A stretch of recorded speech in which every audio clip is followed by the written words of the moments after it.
menikmati waktu senggang kita, tapi kita juga memiliki energi atau siap untuk melakukan kegiatan yang misalnya sewaktu-waktu ada kejadian yang mendadak atau tidak terduga. Nah, ini serupa tapi tidak sama dengan kondisi sehat. Jadi kalau kondisi sehat ini ada 4 hal yang harus kita lihat, yaitu kondisi fisik kita, bagian tubuh manusia atau tubuh kita, kemudian mental kita, cara berpikir kita, kemudian spiritual kita, bagaimana kita memaknai hidup, kemudian yang keempat adalah bagaimana sosial kita, bagaimana hubungan kita di dalam masyarakat. Keempat komponen ini dalam kondisi baik. Nah, dengan kondisi baik ini kita bisa hidup produktif, sosial dan ekonomi kita menjadi baik. Jadi di sini ada istilah bugar dan ada istilah sehat. Nah, gimana sih untuk next berikutnya? Nah, di sini ada rumus ya, kalau misalnya kita mau bugar, maka sebaiknya kondisi endorfin naik dan sitokin turun, supaya tetap menjaga daya tahan tubuh kita tetap naik atau tetap stabil.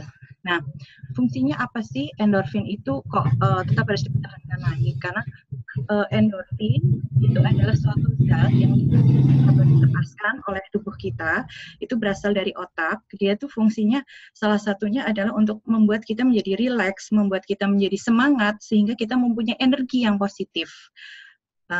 Diharapkan dengan adanya endorfin yang naik ini, beberapa penelitian menyebutkan bahwa dengan endorfin yang naik, maka fungsi-fungsi tubuh lain juga akan menjadi normal. Next. Ini ada beberapa penelitian di sini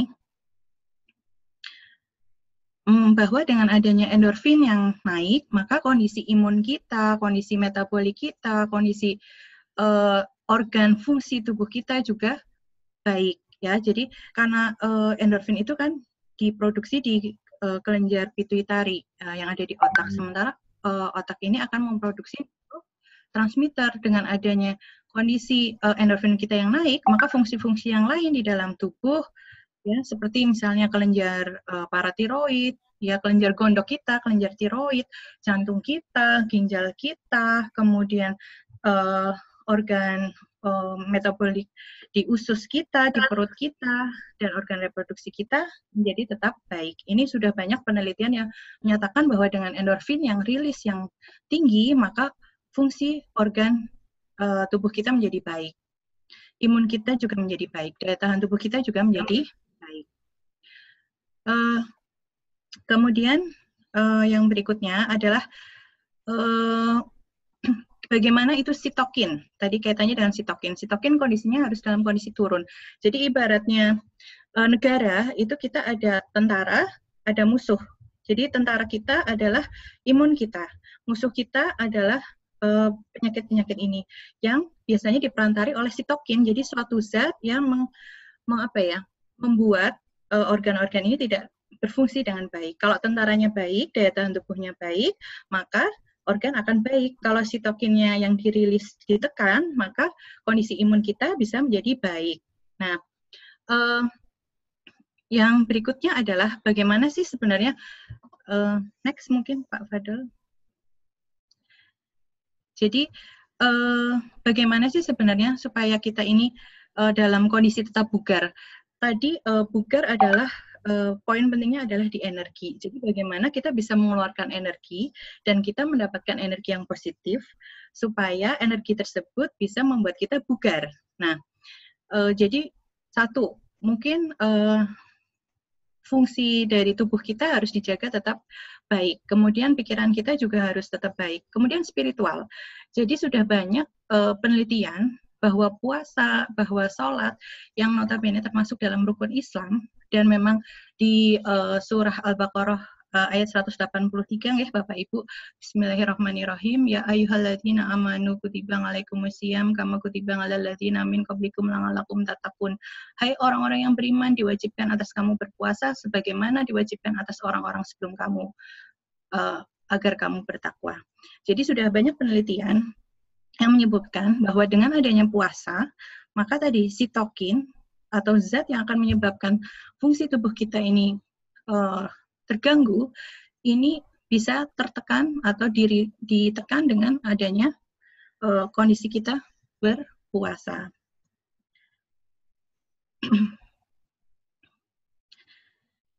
Berikutnya Pak Fadol. Nah, ini kiat bugar. Bagaimana sih supaya energi kita tetap positif? Ya, salah satunya beberapa tip yang bisa saya berikan adalah satu, tubuh kita tetap sehat. Bagaimana supaya tubuh kita tetap sehat? Maka kita harus melakukan diet, harus olahraga juga. Kemudian yang kedua, pikiran harus positif. Kalau kita memberikan pikiran yang positif, maka akan ada timbal balik ke kita yang positif juga. Yang kedua, spiritual kita juga harus baik, harus kuat. Puasa kita, ibadah kita, sholat kita harus baik. Kemudian yang keempat, bagaimana kita aktif bersosialisasi dengan masyarakat. Dari beberapa penelitian, terakhir itu ada penelitian dari ROB 2019, itu menyatakan bahwa dengan puasa, ternyata fungsi otak kita ini menjadi baik, kognitif kita fungsinya menjadi baik. Kemudian darah kita ini juga baik, kadar gula darah kita menjadi stabil atau seimbang. Kemudian jantung kita, ini akan mengurangi tekanan darah atau tekanan darah kita menjadi tetap terkontrol baik.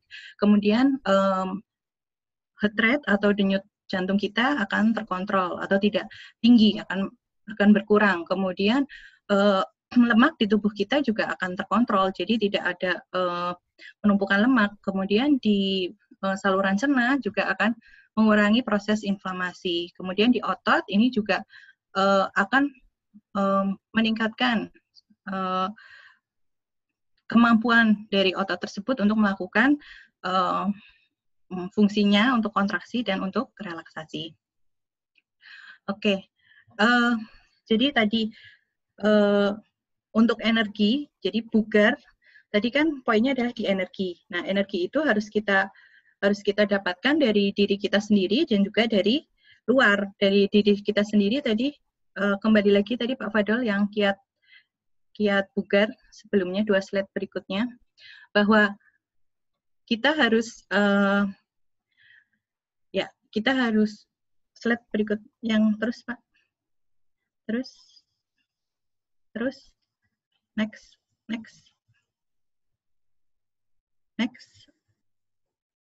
ya. Jadi tubuh kita harus tetap sehat, tetap diet, tetap olahraga, pikiran harus positif, kita harus olahraga juga, dan juga dari lingkungan sekitar kita. Jadi misalnya kita ikut kajian seperti ini ya, tapi Bapak Ibu sekarang di era COVID ya jangan kumpul-kumpul di luar, jangan kumpul-kumpul bareng dengan yang lain, cukup ikut kajian online ini dulu. Ya, ya karena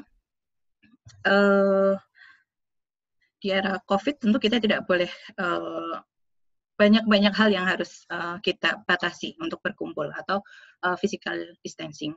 Kemudian poin yang kedua adalah tentang sehat, ya. Jadi bagaimana sih kiat sehat? Tadi 4 hal. Bagaimana kita fisik kita baik, mental kita, pikiran kita baik, kemudian spiritual kita baik, kemudian sosial kita baik. Bagaimana kiat sehatnya? Pemerintah Indonesia melalui Kementerian Kesehatan Republik Indonesia ini sudah mencanangkan gerakan Germas. Jadi gerakan masyarakat hidup sehat. Ada beberapa poin pada Germas yang perlu dilaksanakan oleh masyarakat Indonesia secara serentak dan bersama-sama. Jadi tidak bisa kalau per individu saja. Yang menjadi sorotan atau yang menjadi fokus kegiatan adalah ada 3 hal. Yang pertama adalah melakukan aktivitas fisik, kemudian yang kedua adalah mengkonsumsi sayuran dan buah, kemudian yang ketiga jangan lupa memeriksakan kesehatan secara berkala. Dengan energi yang positif, fisik, mental, spiritual kita baik, kita bugar, dan tentu kita akan sehat. Ya. Kemudian bagaimana kalau misalnya sekarang dalam kondisi COVID-19? Next, Pak Fadel. Ya.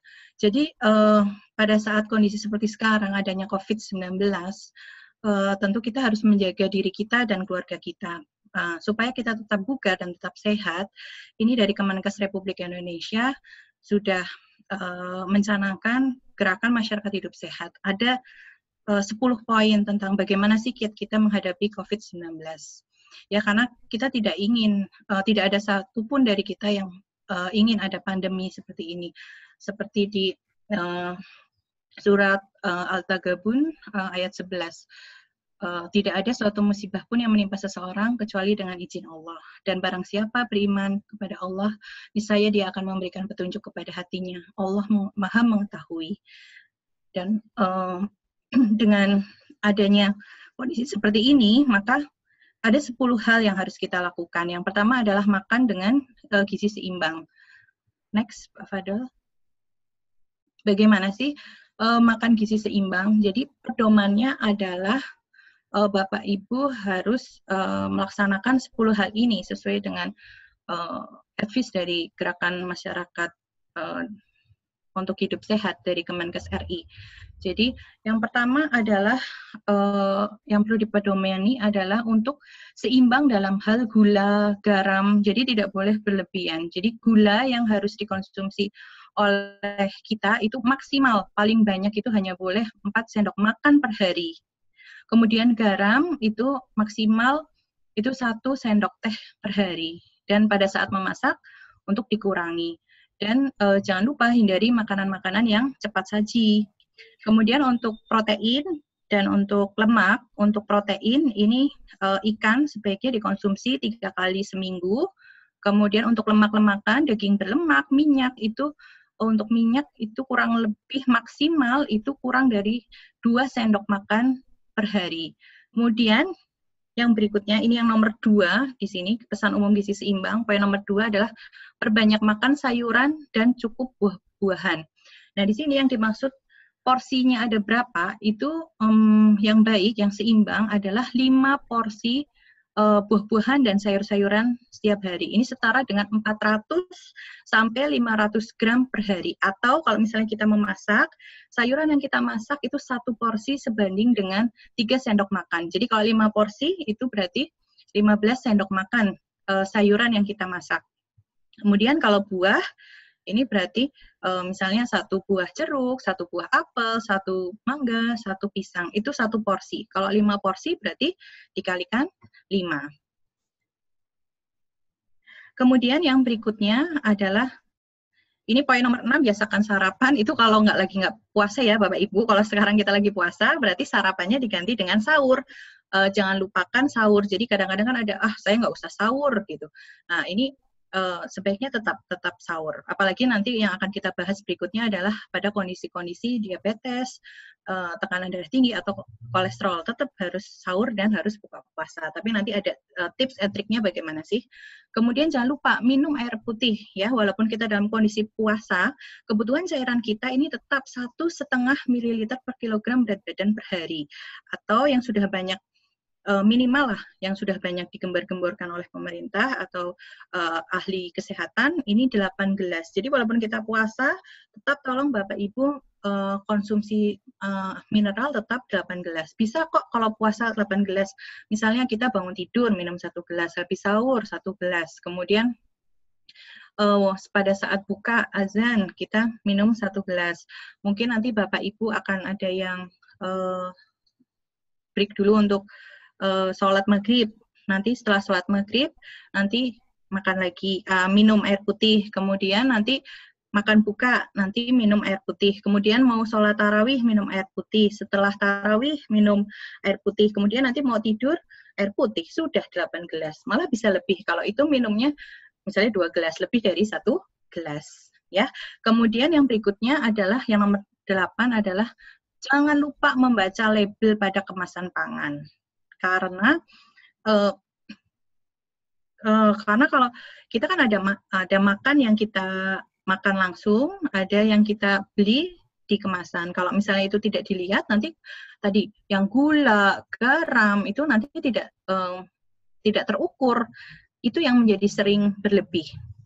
Kemudian yang berikutnya adalah jangan lupa cuci tangan dan juga jangan lupa untuk olahraga. Berikutnya Pak Fadel. Nah, ini yang tadi saya sampaikan ya, bahwa gula, garam, protein, lemak, buah-buahan, dan sayuran harus sesuai dengan komposisi yang tadi saya sampaikan. Berikutnya, untuk olahraga. Untuk olahraga ini bagaimana sih? Untuk olahraga, intinya adalah tetap harus dilakukan uh, latihan fisik yang terdiri dari 3 tahap, yaitu pemanasan 10 menit, latihan inti 30 menit, dan pendinginan 10 menit. Kemudian berikutnya, jadi tadi untuk germas pada saat COVID ya, tadi ada gizi seimbang, kemudian ada olahraga, yang berikutnya adalah cuci tangan ya. Untuk Bapak, Ibu, jadi untuk cuci tangan ini penting. Kapan sih kita melakukan cuci tangan? Ini sebaiknya sebelum dan sesudah makan. Kemudian yang kedua, sebelum buang air kecil dan buang air besar dan sesudahnya. Kemudian sebelum dan sesudah mengolah makanan. Kemudian yang keempat, sebelum menyusui atau memegang bayi. Dan yang kelima adalah setelah kita beraktivitas. Nah, Bapak, Ibu, yang perlu dipahami adalah bahwa cuci tangan itu tidak sekedar hanya usuk-usuk sebentar aja, yang penting kena sabun, sudah selesai. Tapi yang penting adalah bagaimana cuci tangan kita menjadi efektif dan efisien. Mungkin bisa saya peragakan dulu. Saya pakai handscoon ya Bapak Ibu, supaya pakai sarung tangan, supaya nanti bisa kelihatan kalau kita cuci tangannya baik dan benar dengan cuci tangan yang hanya sekedarnya saja. Kenapa sih cuci tangan itu digembar-gemborkan untuk 6 langkah? Karena ya supaya tahapannya ini benar. Ya. Jadi cuci tangan yang benar adalah kita mengambil sabun. Jadi kalau misalnya kita menggunakan cairan antiseptik, ini normalnya paling tidak 20-30 detik. Untuk apabila menggunakan sabun dan air mengalir, itu kurang lebih 40-60 detik. Bagaimana caranya? Yang pertama adalah kita balurkan. Ini saya kasih tinta, sehingga nanti jelas kalau cuci tangannya ini tangan kita ini sudah bersih ya Bapak Ibu.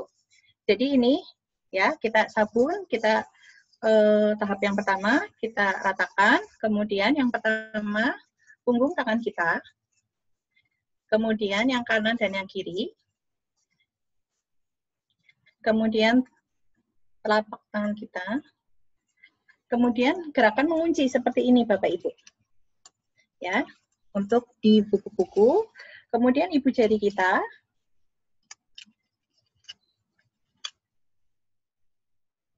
ya, kemudian di sela-sela jari, dan jangan lupa di kuku jari. Ya, ini sudah kelihatan semua. Dibandingkan kalau nanti kita hanya usuk-usuk sebentar saja, itu tidak efektif. Tapi kalau ini sela-sela jari kita ini akan sudah bersih.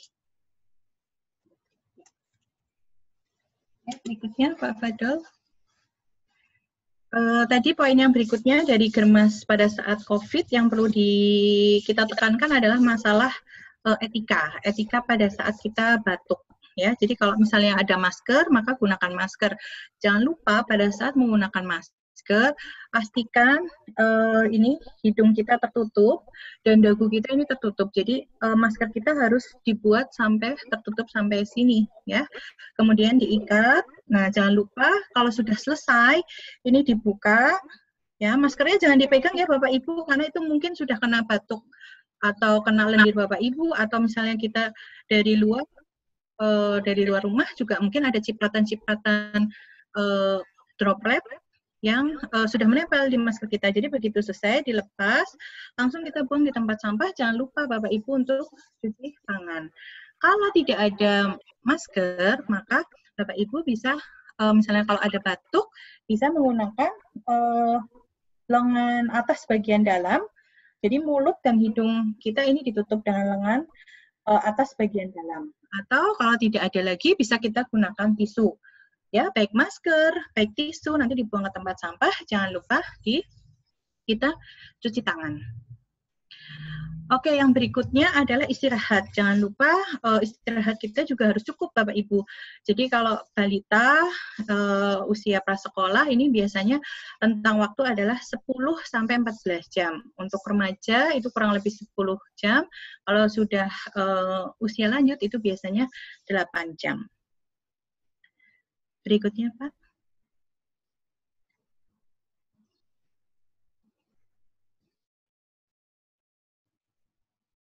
Next.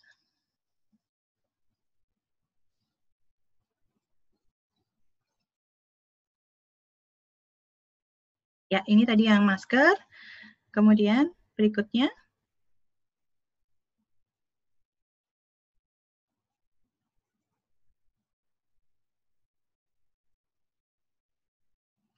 Poin yang berikutnya adalah jangan lupa kita berdoa. Ya, doa memohon perlindungan dari keburukan adalah Bismillahirrahmanirrahim. A'udzubillahi min syu'il qada'i wa amatatil adai wa darokis taqoi wa jadil balai.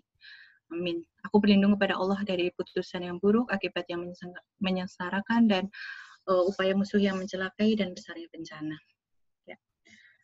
Oke, itu bagaimana kiat sehat kita ketika pandemi corona. Ya, jadi tadi ada yang pertama adalah makan dengan gizi-gizi yang seimbang, kemudian olahraga, istirahat cukup, terus cuci tangan, jaga kebersihan lingkungan, tidak merokok, minum air putih yang cukup, makan masakan yang dimasak sempurna, dan jangan makan daging hewan yang berpotensi menularkan. Karena seperti yang kita tahu bahwa COVID-19 ini di Wuhan itu diperantarai oleh kelelawar. Kemudian yang berikutnya adalah bila demam atau sesak, jangan malu atau jangan sungkan untuk ke fasilitas kesehatan dan utarakan keluhan yang ada secara jujur supaya tenaga kesehatan bisa memberikan obat secara tepat.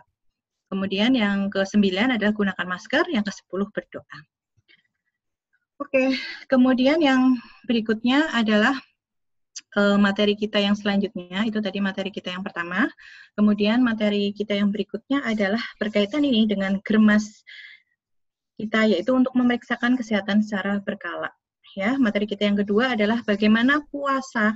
Kalau kita puasa, ternyata ada kondisi diabetes. Ya, next berikutnya. Jadi sebelumnya kita perlu tahu apa sih itu kencing manis atau diabetes ya, karena ini ternyata dari hasil penelitian dan ini dari International Diabetes Federation yang terbaru bahwa ternyata peningkatan diabetes dari tahun ke tahun itu makin meningkat. Di Pasifik ini angkanya bisa mencapai lebih dari 50%. Nah, diabetes itu apa? Atau kencing manis itu apa? Jadi suatu kelainan karena gula darahnya ini meningkat. Nah, berikutnya, siapa saja sih yang bisa atau terkena diabetes? Itu ada beberapa faktor resiko yang bisa dirubah dan tidak dirubah. Artinya, kalau misalnya tidak dirubah ya artinya ini usia lebih dari 40 tahun, orang yang sudah memiliki riwayat keluarga diabetes, ini akan berisiko untuk memiliki diabetes, terutama diabetes tipe 1 itu dari lahir ya. Kemudian yang berikutnya adalah kehamilan dengan gula darah yang tinggi atau ibu yang melahirkan dengan berat badan bayi lahir itu lebih dari 4 kilo atau kurang dari 2,5 kilo. Atau orang-orang yang dengan IMT-nya itu berlebih atau gemuk atau lingkar perut. Kalau laki-laki ini lebih dari 90 cm, kalau perempuan lebih dari 80 cm. Kemudian yang berikutnya kurang olahraga, kemudian ada penyakit tensi tinggi, ada kondisi kolesterol tinggi, ada riwayat penyakit jantung, dan ada orang yang tidak bisa mengendalikan diet dengan seimbang. Berikutnya. Nah, apa sih yang menyebabkan diabetes ini menjadi berbahaya atau harus kita waspadai adalah komplikasi yang mungkin saja terjadi. Komplikasi yang bisa terjadi adalah komplikasi yang saat ini terjadi atau komplikasi yang memerlukan jangka waktu yang lebih lama. Next, berikutnya, Pak. Jadi untuk kondisi yang saat ini apalagi kalau kita misalnya dalam kondisi puasa, ini gula darah kita bisa rendah sekali atau gula darah kita terlalu tinggi. Nah, kalau gula darah kita terlalu rendah, ini disebut namanya kondisi hipoglikemi. Ya, jadi apa sih tanda-tandanya? Biasanya itu orang suren, jadi pet-petan, yang terus keluar keringat dingin banyak, orang mau pingsan. Nah, ini kalau Bapak Ibu punya alat cek gula darah, biasanya pada pasien-pasien dengan diabetes mellitus ada gangguan kontrol gula darah, biasanya disarankan oleh dokter atau tenaga ahli memiliki alat cek ukur gula darah di rumah. Jadi kalau ada kondisi seperti itu, ya sudah, kalau kita sedang berpuasa, stop puasa kita dan segera minum air gula, larutan gula. Kalau ada permen, kita tinggal makan permen tersebut. Tapi kalau tidak ada, kita ambil saja 2 sendok makan gula, kemudian dilarutkan dalam 1 gelas air putih, diminum. Kalau dalam kondisinya masih ngeliang-ngeliang, masih suren, ya 15 menit kemudian kita minum lagi sampai kita tidak merasakan hal tersebut, atau ketika kita cek gula darah kita sudah normal. Makanlah dengan sesuai porsi normal, makan utama, dan bila perlu makan selingan. Jangan lupa setelah itu terkendali, Bapak dan Ibu tetap harus kontrol ke dokter. Ya. Next, berikutnya.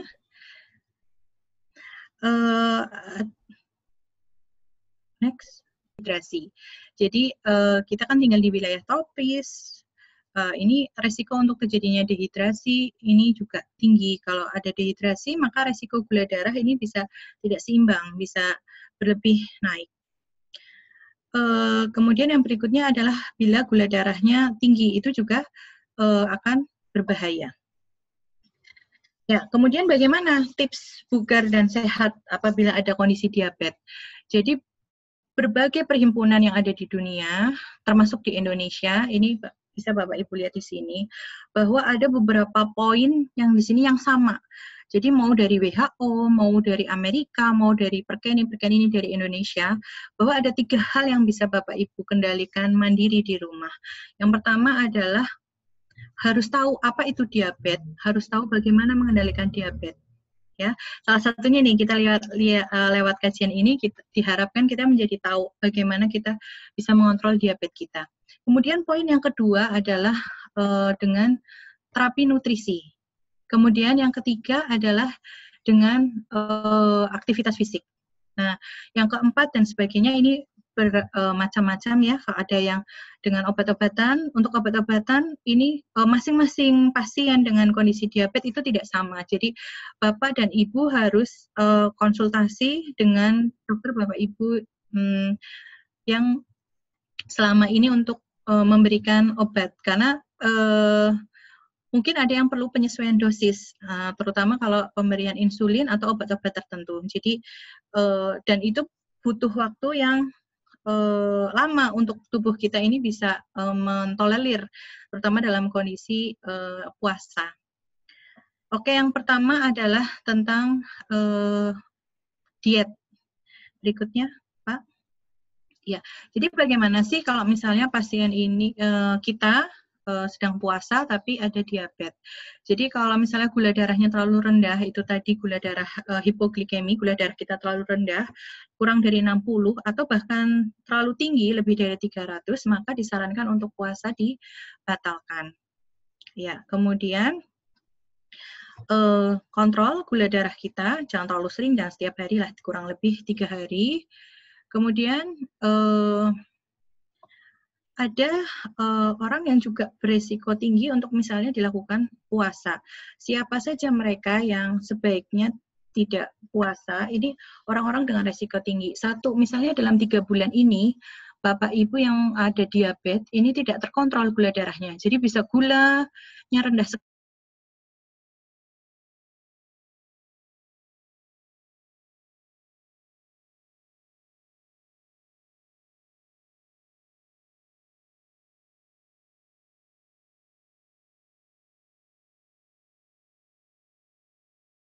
Ketidakmampuan lain, maka bisa membayar fidyah. Ya, kemudian dietnya bagaimana? Jadi ada 3 hal yang harus kita kendalikan, yaitu jumlahnya, jenisnya, dan juga jadwalnya. Jadi jumlah, masing-masing orang memiliki kebutuhan kalori yang berbeda-beda. Saya sarankan Bapak dan Ibu konsultasi dengan ahli gizi untuk dihitung berapa kebutuhan kalori Bapak Ibu, karena masing-masing orang berbeda-beda, dari jenis kelaminnya, dari usianya, dari kondisi stresnya, dari kondisi kegiatan sehari-harinya itu berbeda. Yang disarankan adalah kebutuhan karbohidrat yang harus masuk 60-70%, protein 10-15%, lemak 20-25%, kemudian kandungan kolesterol itu sebaiknya di bawah 300 mg per desiliter. Dan jangan lupakan tadi pedoman gizi seimbang gula, pastikan kurang dari berapa Bapak Ibu? 4 sendok makan per hari, garam kurang dari 1 sendok teh per hari, kemudian makan konsumsi protein, terutama ikan 3 kali per minggu, kemudian batasi daging yang berlemak dan mengandung minyak-minyakan. Untuk minyak-minyakan ini sebaiknya kurang dari 2 sendok makan per hari, kemudian buah dan sayur jangan lupakan 5 porsi. 1 porsi buah itu misalnya jeruk, apel, mangga, kemudian untuk sayur itu 1 porsi setara dengan 3 sendok makan masakan yang matang. Jadi kalau 5 porsi berarti 15 sendok. Ini poin yang pertama adalah jumlah. Kemudian yang poin yang kedua adalah jenis. Jadi jenisnya ini yang disarankan adalah yang rendah kolesterol, tapi tinggi serat, tapi rendah angka indeks glikemiknya. Apa ini makanan yang rendah indeks glikemiknya? Adalah makanan yang dimana lambat untuk dirilis ke dalam darah sehingga gula darah kita akan menjadi stabil. Berikutnya, Pak. Ini ada beberapa contoh makanan yang mengandung indeks glikemik yang lebih rendah. Jadi indeks glikemik rendah, mungkin nanti Bapak Ibu bisa konsultasi dengan ahli gizi. Ini yang memiliki nilai itu kurang dari 55. Berikutnya, Pak. Ya, jadi misalnya brokoli, kemudian jamur, wortel, kemudian kalau buah ini ada ceri, ada apel, ada jeruk, ada pisang. Nah, ini kebalikan dengan yang angka glikemik indeksnya tinggi. Misalnya roti, kemudian spaghetti, mie, es krim, kemudian semangka, kemudian kiwi. Nah, itu angka glikemiknya tinggi. Kemudian poin itu tadi poin yang kedua. Kemudian poin yang ketiga adalah jadwal. Jadi jadwal makannya harus kalau misalnya tidak dalam kondisi puasa, maka sebaiknya adalah 3 kali makan besar dan 2 kali makan snack. Tapi dengan catatan jumlah dan jenisnya seimbang ya Bapak.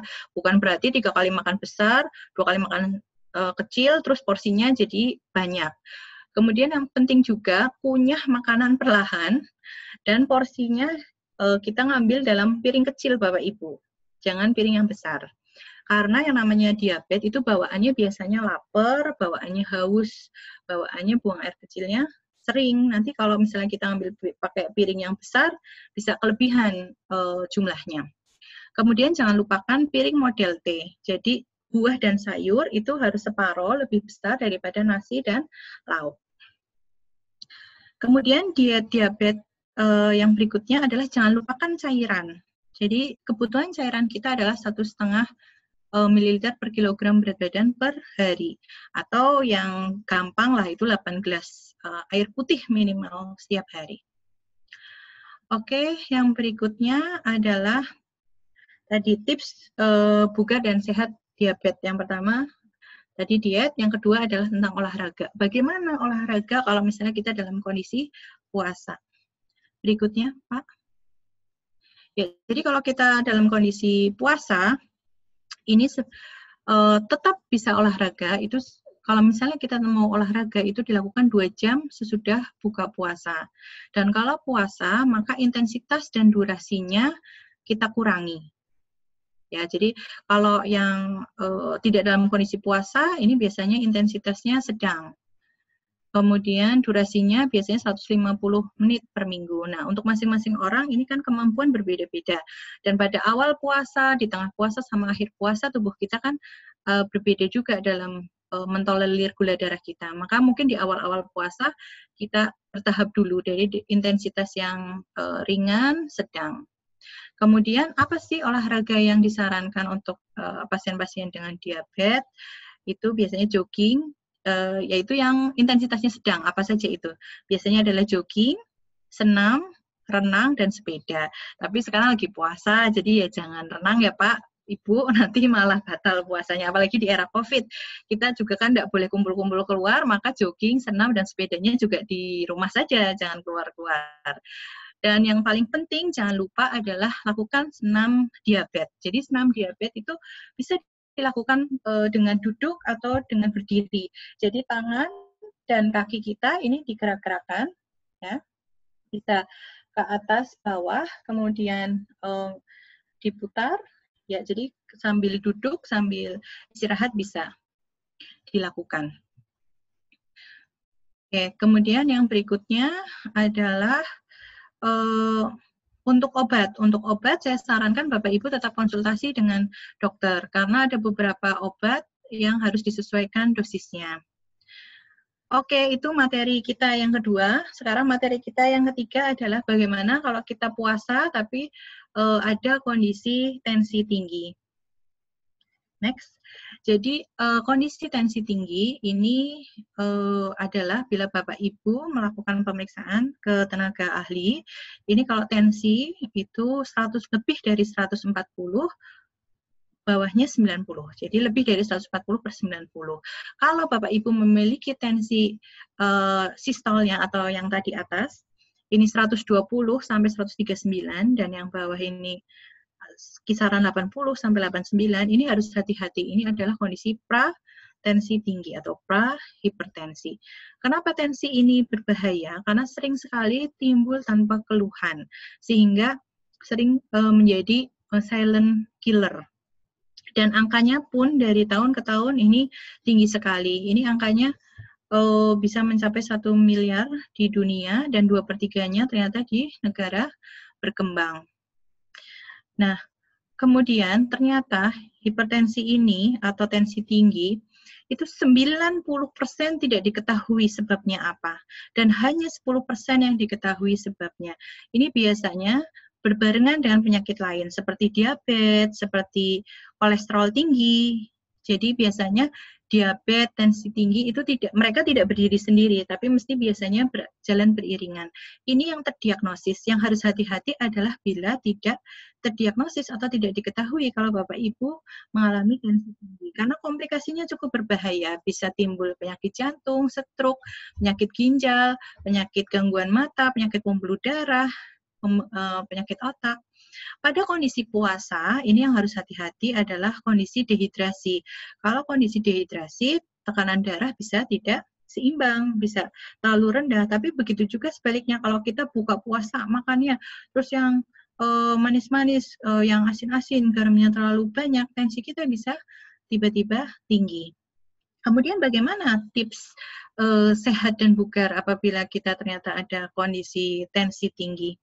Berikutnya, Pak. Kita bisa melakukan kendali dengan patuh.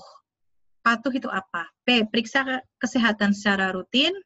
Yang A, ini atasi penyakit dengan pengobatan yang tepat dan teratur. Jadi walaupun Bapak Ibu dan puasa, obat-obatan tetap dikonsumsi. Cuma untuk pemberiannya mungkin bisa konsultasi dengan dokter, mana yang diminum saat buka puasa dan mana obat-obat yang boleh diminum pada saat sahur. Kemudian yang berikut adalah tetap diet dengan gizi seimbang. Tadi gula, garam, sayur, buah, protein, dan lemak harus sesuai dengan aturan gizi seimbang. Kemudian tetap berolahraga dan jangan lupa tidak merokok. Nah, kemudian diet itu seperti apa yang baik? Sama seperti pada diet-diet yang lain, yaitu bahwa makanan yang harus kita makan adalah kondisi makanan-makanan segar. Kemudian jangan lupa garam itu harus kurang dari 1 sendok teh. Jangan lupa kalau masak jangan kasih garam terlalu berlebih, jadi harus dikurangi garam pada saat memasak. Dan tolong batasi makanan olahan dan siap saji. Ya, mungkin. Nah ini yang perlu menjadi harus hati-hati karena di era COVID mungkin stok makanan yang ada di rumah adalah supaya awet, supaya nggak banyak keluar rumah adalah stok makanan siap saji. Ini harus hati-hati. Tadi ingat bahwa gerakan masyarakat yang didengungkan oleh Kemenkes, jangan lupa baca label pada bahan panganan yang Bapak Ibu beli. Kemudian protein dan lemak juga harus dikendalikan. Kemudian buah-buahan dan sayur-sayuran harus minum juga, harus dimakan sesuai dengan porsinya. Kemudian yang berikutnya, next. Bahwa aktivitas fisik ini tetap dilakukan karena bisa menurunkan tekanan darah, kemudian kurangi stres, kemudian jaga berat badan, berhenti merokok, dan jangan lupa kontrol ke dokter. Dan obatnya tetap diminum. Ini pokok bahasan kita yang ketiga. Yang terakhir, yaitu yang keempat, adalah bagaimana kalau ternyata ada kondisi kolesterol kita tinggi. Ya, jadi lemak ini tetap dibutuhkan oleh tubuh untuk menyerap vitamin A, D, E, dan K.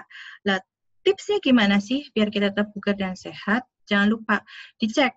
Target kita adalah kolesterol kurang dari 200, LDL kita kurang dari 100, lemak baik kita HDL lebih dari 60, dan trigliserid kurang dari 150. Ya, ini harus dicek. Kemudian menurut AHA, American Heart Association, ini sebaiknya konsumsi lemak jenuh ini kurang dari 5-6% kebutuhan total kalori kita. Berikutnya, ini ada beberapa contoh makanan, yaitu diet lemak yang baik untuk kesehatan. Contohnya adalah apokat, terus tahu, salmon, edamame, telur, putih telur ya Bapak Ibu. Oke, dan jangan lupa kalau ternyata hasil laboratnya tidak sesuai dengan ketentuan tadi, Bapak Ibu konsultasi ke dokter untuk mendapatkan obat-obatan. Olahraga juga harus dilakukan. Oke, demikian adalah materi yang saya sampaikan pada hari ini. Jadi kesimpulannya adalah Bapak Ibu tetap bugar, tetap buat energi yang keluar dari tubuh kita, dan energi yang kita terima itu tetap positif. Salah satunya lewat berpuasa, supaya kita tetap sehat, kondisi fisik kita, mental kita, spirit kita, kondisi sosial kita baik. Dan jangan lupa kontrol untuk kondisi-kondisi diabetes, hipertensi, lemak. Intinya ada dua yang bisa kita lakukan, yaitu kontrol lewat diet dan kontrol lewat olahraga. Apalagi di era COVID sekarang ini. Sesungguhnya barang siapa yang berpuasa Ramadan karena iman kepada Allah dan hanya mengharapkan ridho kepada Allah, niscaya akan diampuni segala dosa yang telah lalu. Dan di surat An-Nahl ayat 16 disebutkan bahwa bertanyalah kepada orang yang mengetahui pengetahuan jika kamu tidak mengetahui. Jadi kalau Bapak Ibu ada kondisi diabetes, hipertensi, dislipidemi, jangan lupa dan jangan sungkan untuk bertanya kepada ahli. Karena Allah tidak akan menurunkan penyakit, melainkan menurunkan obatnya juga. Kemudian Bukhari dan Muslim juga menyatakan bahwa bila kalian telah mendengar terjadi wabah di suatu negeri, maka janganlah kalian mendatangi negeri tersebut, dan jika wabah itu terjadi di negeri kalian, di mana kalian berada, maka janganlah keluar dari negeri tersebut. Terima kasih Bapak dan Ibu yang telah berpartisipasi pada hari ini. Sesungguhnya jika seseorang anak Adam meninggal dunia, maka akan terputus amalannya kecuali 3 hal, yaitu yang pertama sedekah. Terima kasih kepada Bapak Ibu yang telah donasi untuk COVID-19 melalui Hero 1 ini. Kemudian yang kedua adalah ilmu yang bermanfaat. Semoga ilmu yang kita dapatkan, kita kaji di hari ini bisa menjadi sumber amalan kita yang tidak akan terputus. Kemudian yang ketiga adalah doa anak soleh. Baik, Bapak dan Ibu, mari tetap bugar untuk tetap sehat, kemudian beribadah khusyuk supaya meraih kemenangan fitri, dan jangan lupa waspada terhadap komplikasi penyakit, dan tolong jangan sepelekan COVID-19, tetap stay at home. Terima kasih atas perhatiannya. Mungkin setelah ini kita bisa diskusi. Kalau saya bisa menjawab, maka akan saya jawab. Kalau tidak bisa, maka saya akan cari jawabannya. Karena sesungguhnya kebenaran semata-mata hanya milik Allah Subhanahu wa Ta'ala. Terima kasih. Wassalamualaikum warahmatullahi wabarakatuh. Saya kembalikan kepada Pak Maul. Ya, baik. Alhamdulillah. Terima kasih Dr. Yunia Anissa. Luar biasa telah menjelaskan, walaupun dalam waktu yang sangat singkat, dalam waktu yang sangat terbatas ini, alhamdulillah sepertinya secara holistik komprehensif tentu dengan kebutuhan kita sudah tersampaikan mengenai bagaimana kita cara hidup sehat, kemudian bagaimana kita memperoleh energi yang baik dan mengeluarkan energi yang baik pula. Di sana kita sudah mendengarkan penjelasan mengenai kencing manis, hipertensi dan hiperkolesterol. Untuk selanjutnya saya berikan kesempatan kepada semua peserta untuk memberikan pertanyaan kepada narasumber kita kali ini. Oh iya, tak lupa saya mengucapkan terima kasih kepada Telkomsel ya, Telkomsel yang telah berpartisipasi dalam Kiro kedua di FKUMP ini. Ya, silakan Bapak Ibu yang ingin memberikan pertanyaan kepada Dr. Yunia, disilahkan.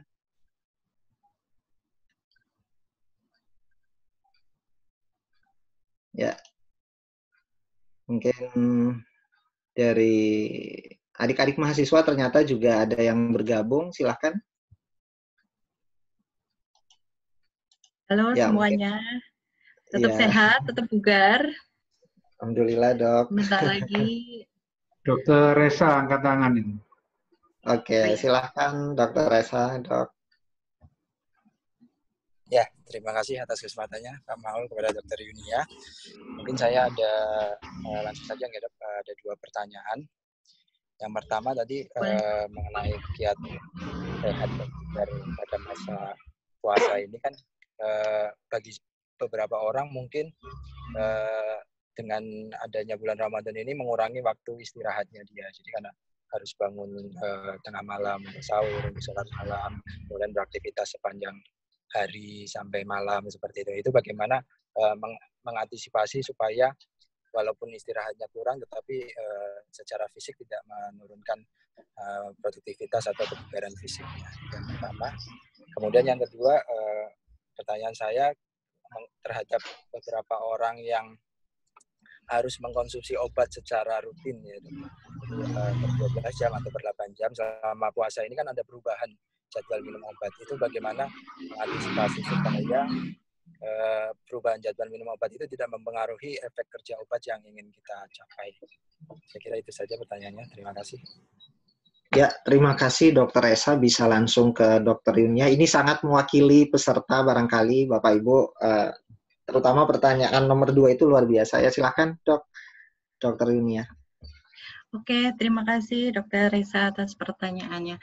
Ya, jadi kebutuhan istirahat orang normal ini kalau misalnya berbeda-beda berdasarkan usia ya. Mungkin kalau misalnya manula usia lebih dari 65 tahun ke atas, kebutuhan istirahat adalah 7-8 jam per hari. Untuk dewasa usia 26 sampai 64 tahun itu 7-9 jam. Untuk dewasa muda 18 sampai 25 tahun itu mungkin 7-9 jam. Atau kita ambil rata-rata lah kurang lebih 8 jam. Kemudian kalau usia produktif, usia sekolah, ini misalnya usia sekolah 3-5 tahun, usia sekolah 6-13 tahun, usia remaja 14-17 tahun, itu kalau kita ambil rata-rata itu kurang lebih 10 jam. Sedangkan balita ke bawah sampai bayi baru lahir ini kurang lebih rata-rata kebutuhan tidur kita adalah 14 jam. Jadi memang kita harus bisa memanage waktu kita dengan baik untuk beristirahat dengan efektif dan efisien. Jadi Bapak dan Ibu mungkin bisa atur, apalagi sekarang di era COVID-19 kan banyak kegiatan yang memang malah harus kita lakukan dari rumah, di work from home. Jadi kita harus bisa memanage kapan kita beristirahat, kapan kita memang melakukan aktivitas supaya kuantitas tadi juga terpenuhi dan kualitas juga harus terpenuhi supaya energi yang kita dapat tetap positif supaya kita tetap bisa bugar. Itu yang pertama. Kemudian yang poin yang kedua untuk obat-obatan. Iya, Bapak dan Ibu, untuk obat-obatan ini memang kita harus sesuaikan pada kondisi puasa. Jadi, karena kalau kondisi puasa berarti kita hanya bisa kemungkinan untuk makan dan minum obat ini pada saat sahur dan pada saat buka. Sementara untuk masing-masing orang ini walaupun misalnya sama-sama kondisi diabetes, sama-sama kondisi tensi tinggi, sama-sama kondisi kolesterolnya tinggi, mungkin obatnya yang diminum si A, si B itu akan berbeda. Nah, ini yang harus dikonsultasikan dengan dokter untuk penyesuaian dosis. Dan dosis obat ini tidak bisa langsung ujuk-ujuk langsung bisa ditolerir oleh tubuh kita.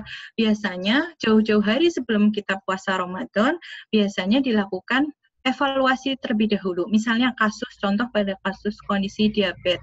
Ini kita harus evaluasi target pengendalian diabetes. Misalnya kalau pada diabetes, menurut Perkeni, kita harus lihat berdasarkan IMT-nya, kemudian berdasarkan tekanan darah sistol, diastol, kemudian gula darah puasa, HbA1c, HDL, LDL, dan trigliserid. Ini kita harus evaluasi.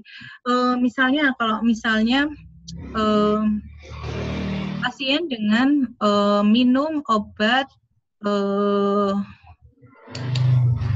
sulfonil urea, ya itu bisa kita minum hanya 1 kali, jadi sebelum buka puasa. Tapi kalau misalnya harus 2 kali, maka dosis biasa, kalau pas buka, ini dosisnya tetap biasa, cuman kalau misalnya pas sahur, nanti dikurangi dosisnya separoh. Atau kalau misalnya penggunaan metformin, ini kalau pas buka, ini dosisnya 2/3-nya dari yang normal, tapi kalau misalnya sahur, 1/3-nya. Tapi sebaliknya, kalau penggunaan DPP-4 inhibitor, ini dia toleransi terhadap gula darah baik, maka tidak perlu penyesuaian biasanya. Atau lain hal lagi, misalnya penggunaan insulin. Kita harus tahu, misalnya insulin jenisnya apa, basal bolus atau premix. Nah, ini kita harus sesuaikan dulu. Apakah nyuntiknya 1 kali, 2 kali, atau 3 kali? Ini juga harus disesuaikan dulu. Kalau misalnya penggunaan insulin basal bolus, misalnya yang 1 kali, ya ini cukup diberikan pada saat buka puasa, tidak pada sahur. Dan ini dosisnya pun diturunkan 15-30%, ya kurang lebih kalau kita ambil rata-rata 25% lah. Tapi bagaimana kalau yang 3 kali? Ya yang siang tentu tidak bisa diberikan, tapi nanti di-adjust pada saat buka dan pada saat sahur. Mungkin kalau pada saat buka itu tidak perlu ada penyesuaian dosis, pada saat sahur ini yang perlu penyesuaian dosis menjadi 25-50%-nya. Nah, nanti lain hal lagi kalau insulinnya premix. Nah, kalau sudah disesuaikan seperti itu, tetap kita harus monitor gula darah kita sehari-hari. Maka tadi disarankan punya alat cek gula darah. Ya tidak usah cek gula darah setiap hari, nanti malah jadi stres. Kalau stres, jadi energi kita, endorfin kita jadi cemas, jadi malah endorfinnya turun, malah jadi kondisinya tidak baik gitu. Ya cukup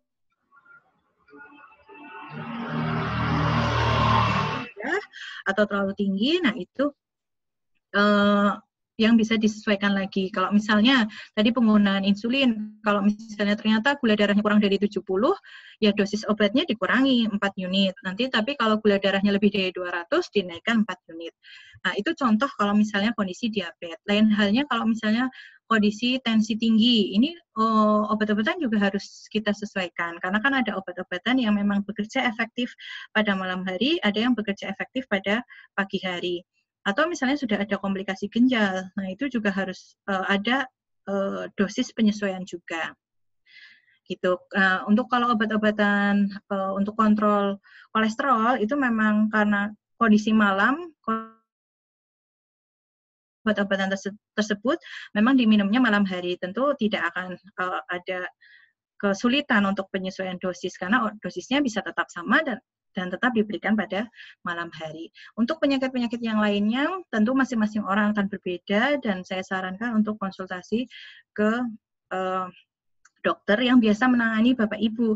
Karena kalau sudah biasa menangani, tentu kan ada medical record-nya ya Bapak Ibu. Jadi bisa dilihat, 3 bulan kemarin nih gula darahnya atau tensinya atau misalnya kondisi tiroidnya bagaimana, maka obatnya nanti kemungkinan akan ABC, berat badannya bagaimana, kepatuhannya bagaimana, nah, itu nanti yang mungkin bisa disesuaikan. Jadi saran saya konsultasi ke dokter yang memang sudah rutin untuk menangani Bapak dan Ibu. Dan untuk dokter mungkin bisa bisa dipahami juga farmakodinamik dan farmakokinetik obat. Jadi mana obat-obat yang memang sebaiknya diberikan malam, mana yang sebaiknya diberikan pagi hari, mana yang efektivitasnya lebih baik pada pagi atau malam hari. Demikian, Dr. Reza. Baik, terima kasih, dokter. Ya. Baik, Dr. Yunia, Dr. Reza, Dr. Dewi, ada pertanyaan barangkali? Dok, silakan.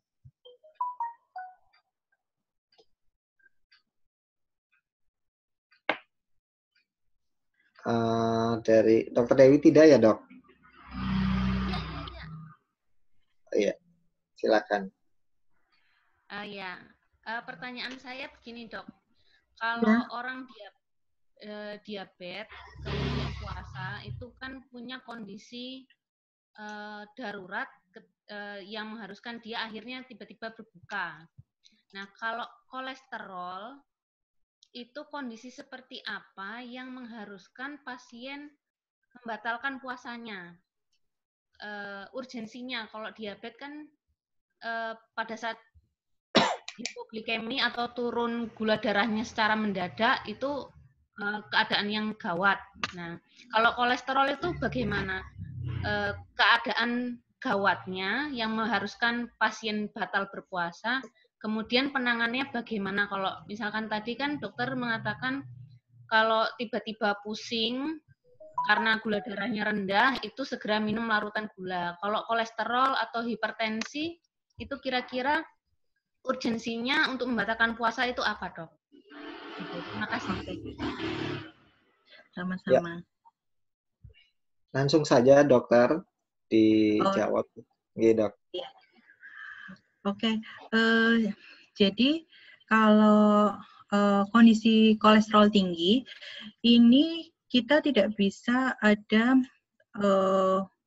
tanda-tanda awal yang khas. Karena yang namanya kolesterol tinggi, ini ketahuannya lewat pemeriksaan cek darah. Nah, untuk kolesterol ini, untuk metabolismenya kan tidak sehari 2 hari, dia butuh proses metabolisme yang panjang. Jadi, kita taunya ini kolesterolnya terlalu rendah atau terlalu tinggi ya lewat pemeriksaan darah. Dan target gula darah kalau kolesterol itu sebaiknya di bawah 200, LDL lemak jahat itu di bawah 100, HDL lemak bawah di atas 60, dan trigliserid itu di bawah 150.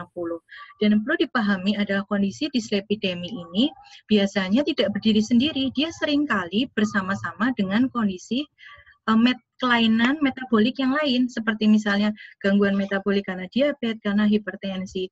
Jadi justru yang pemicunya adalah yang harus dikontrol adalah penyakit utama dari kondisi dislipidemi. Karena macam-macam kondisi dislipidemi itu ada primer dan sekunder. Kalau primer ini kita nggak tahu ini sebabnya apa. Tapi kalau sekunder ini biasanya bersamaan dengan penyakit lain, misalnya diabetes, penyakit liver, kolestasis, nefrotik sindrom, penyakit gagal ginjal kronis, hipotiroid, obesitas, dan penggunaan obat-obatan lain. Misalnya penggunaan beta blocker, penggunaan thiazid, penggunaan antiretroviral agen yang mungkin pada saat pandemi COVID-19 ini diberikan pada pasien.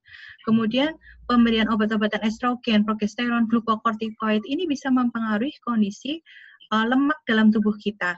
Nah, kalau misalnya ternyata ada tanda-tanda ke arah penyebab utamanya, nah itu yang harus kita hentikan puasanya. Jadi kalau untuk dislipidemi itu sendiri harus ketahuannya lewat laborat. Nah, dan jenis dislipidemi ini kan ada 2, primer dan sekunder. Kalau primer ini kita tidak tahu sebabnya apa, yang sekunder ini yang biasanya bersamaan dengan penyakit lain. Mungkin kita bisa tahu dari tanda-tanda penyakit utamanya yang menyertai pada kondisi dislipidemi. Karena kalau dislipidemi ini kan resikonya bisa gangguan misalnya penyakit jantung koroner, gangguan cerebrovaskuler. Jadi kalau misalnya cerebrovaskuler ada tanda-tanda kelemahan atau paresis pada ekstremitas superior, inferior, kemudian ya kita sebaiknya pasien berhenti puasa. Demikian.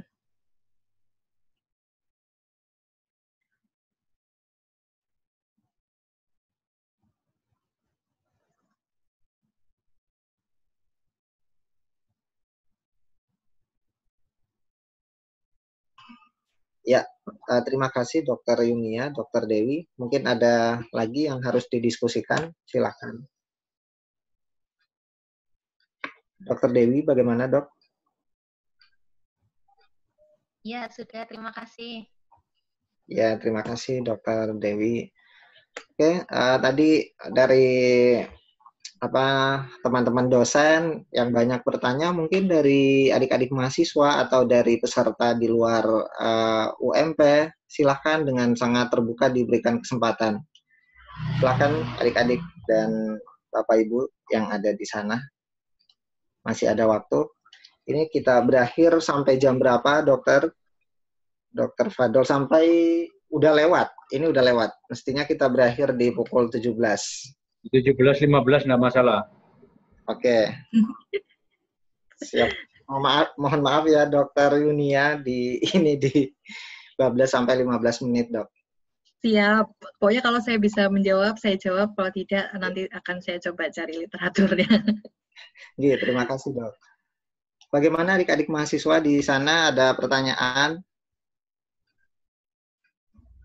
Untuk di luar FK ada teman kita mungkin. Yang pasti ini ibu-ibu sudah selesai masak untuk buka puasa ya, ibu-ibu. Nanti jangan sampai keluarganya di rumah keleleran belum siap makannya nanti untuk buka puasa. Ya.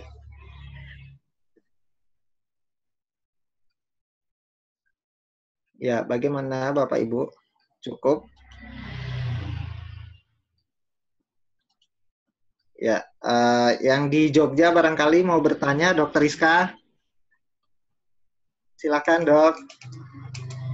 Dokter Titik, Dokter Ratna Wulan yang masih OTW dari kampus ke rumah, barangkali ada pertanyaan, monggo Dok, silakan.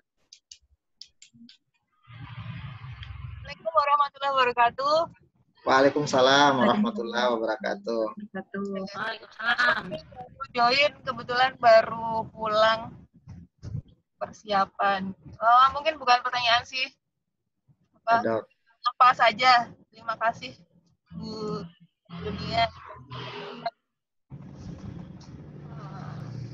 Itu aja mungkin. Ayo, terima kasih Dok.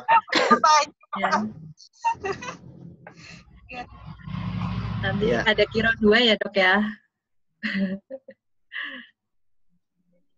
Tolong Pak Maul dipromosikan tuh. Nah, itu. Oh, iya. Ini kira 2, Ibu Dr. Ratna Wulan nanti akan siap menjadi moderator. Iya.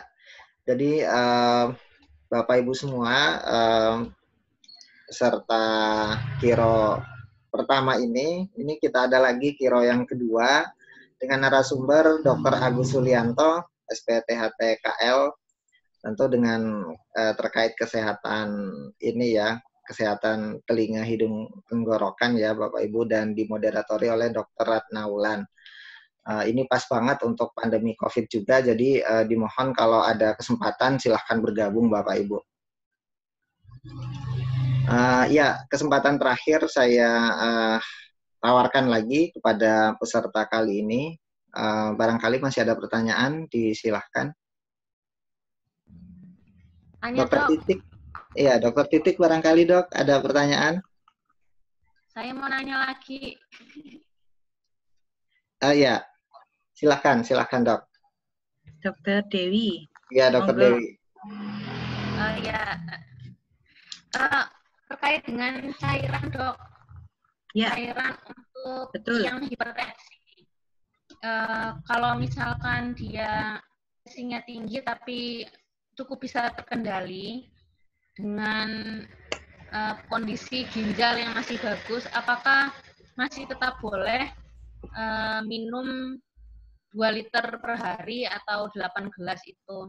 Atau sudah mulai ada penyesuaian minumnya? Karena kan berarti waktu untuk minum itu hanya praktis itu dari buka sampai menjelang tidur dan sahur. Tentu sahur itu nggak bisa minum terlalu banyak. Nah, kira-kira kalau yang hipertensi, tensi yang tinggi dengan kondisi ginjal kurang lebih masih baik lah, itu masih boleh ya dok 2 liter per hari. Terima kasih. Ya, iya. Langsung ya Pak Maul. Masuk Dok, silakan Dok. Iya. Iya, Jadi untuk kebutuhan cairan maintenance untuk sehari-hari ini berbeda berdasarkan usia juga ya, Dr. Dewi. Jadi dan juga berdasarkan berat badan, karena kalau dewasa ini kebutuhan cairannya adalah 1,5 ml per kilogram berat badan per jam atau 30 sampai 60 cc per kilogram berat badan per hari. Beda lagi dengan anak-anak. Kalau misalnya usia 1 sampai berat badan 1 sampai 10 kilo, ini mungkin 4 ml per kilogram berat badan per jam. Kalau berat badan 11 sampai 20, ini 20 ml per kilogram berat badan per jam. Kalau berat badan lebih dari 20, ini mungkin 1 ml per kilogram berat badan per jam. Beda lagi kondisi kalau ternyata pasiennya ada demam, tentu ada penambahan kebutuhan cairan. Ya betul, yang perlu diwaspadai kalau kondisi dengan tensi tinggi, tensi lebih dari 140/90 adalah komplikasi yang sudah terjadi. Kalau misalnya ada congestive heart failure, pasiennya ada edema paru, tentu saja kebutuhan cairannya pun harus dengan restriksi. Jadi dengan balance cairan, kita harus tahu berapa cairan yang masuk dan berapa cairan yang keluar. Harus jangan sampai kelebihan cairan. Begitu juga kalau misalnya kelainan gagal ginjal atau ada kerusakan ginjal, tentu harus ada restriksi cairan. Kalau kondisinya baik, normal, dengan evaluasi pemantauan laborat mungkin yang bisa kita lakukan, itu kebutuhan cairan dewasa adalah 1,5 ml per kilogram berat badan per jam atau 30 sampai 60 cc per kilogram berat badan per hari. Gitu. Jadi mungkin saja orang yang kurus, yang gemuk, mungkin kebutuhan cairannya akan berbeda. Dan ini harus diwaspadai karena kalau kondisinya dehidrasi, nanti pasien bisa malah jatuh dalam kondisi tensinya yang rendah, bisa terjadi gangguan yang tidak kita inginkan, gangguan imbalance elektrolit, yang justru mungkin akan memperberat fungsi ginjal.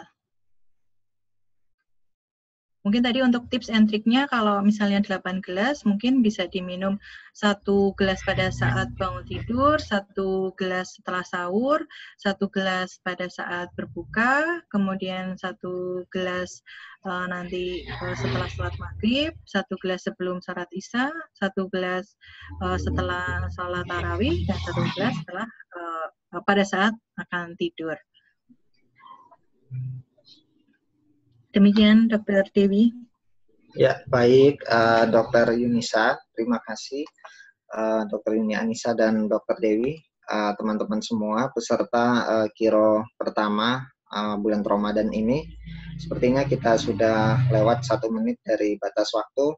Jadi sebelum ditutup, barangkali ada tips atau trik yang diberikan oleh Dr. Yunia terkait dengan bagaimana berpuasa dalam era pandemi seperti ini, Dok. Mungkin ada kata-kata yang bisa kami ingat untuk menjalankan ibadah puasa seperti itu, Dok. Silahkan, Dok. Ya, yang penting kita tetap buat kondisi kita ini bugar, energi kita tetap harus positif, termasuk mindset kita. Ya, apalagi di era COVID ini harus Bapak, Ibu, dan adik-adik semua harus bijak juga dalam membaca dan menyaring berita-berita yang ada di media, karena justru kadang-kadang kalau berita itu salah malah bisa membuat kepanikan atau stres kita meningkat, malah nanti energi kita menjadi negatif, malah jadi tidak bugar dan tidak sehat. Dan bagi Bapak, Ibu, atau adik-adik atau keluarga yang memang ada morbiditas atau ada penyakit pendamping, ya upayakan dalam kondisi sehat. Dan tetap beribadah khusyuk, tetap waspada komplikasi, dan tolong jangan sepelekan COVID. Karena COVID itu bukan penyakit yang ibaratnya kalau nyamuk kelihatan bisa kita teplek, tapi kalau COVID ini kita nggak bisa lihat. Jadi tetap stay di rumah, work from home, dan tetap jaga kesehatan. Demikian Pak Mawar. Ya, terima kasih Dr. Yunia Anisya, spesialis penyakit dalam, sebagai narasumber kita kali pertama KIRO yang diadakan oleh Fakultas Kedokteran Universitas Muhammadiyah Purwokerto bekerja sama dengan Heart Medicine Journal dan Telkomsel. Terima kasih para peserta, rekan-rekan dokter dan dosen yang berpartisipasi pada hari ini. Adik-adik mahasiswa dan rekan-rekan dari luar, Bapak Ibu dari luar FKUMP, di sana ada Fakultas Ilmu Kesehatan, Bapak Ragil, terima kasih Bapak, dan yang dari luar, terima kasih atas partisipasinya kali ini. Ditunggu untuk tetap selalu berpartisipasi dalam kajian-kajian yang kita laksanakan oleh Fakultas Kedokteran Universitas Muhammadiyah Purwokerto. Sebelum saya tutup, barangkali sebagai host dan yang menginisiasi kegiatan ini, Dr. Fadol ada penyampaian, silahkan Dok. Oke, ini yang untuk hari Rabu depan kita akan mencoba di waktunya malam setelah tarawih ya, jam 8:10. Begitu saja, terima kasih. Kembalikan ke Pak Maul. Ya, terima kasih dokter. Saya Maulana mewakili kru yang bertugas dari Heart Medicine Journal, pamit undur diri dari ruang meeting teman-teman semuanya. Billahi taufiq wal hidayah. Assalamualaikum warahmatullahi wabarakatuh. Dan tetap sehat dalam beribadah. Waalaikumsalam warahmatullahi wabarakatuh.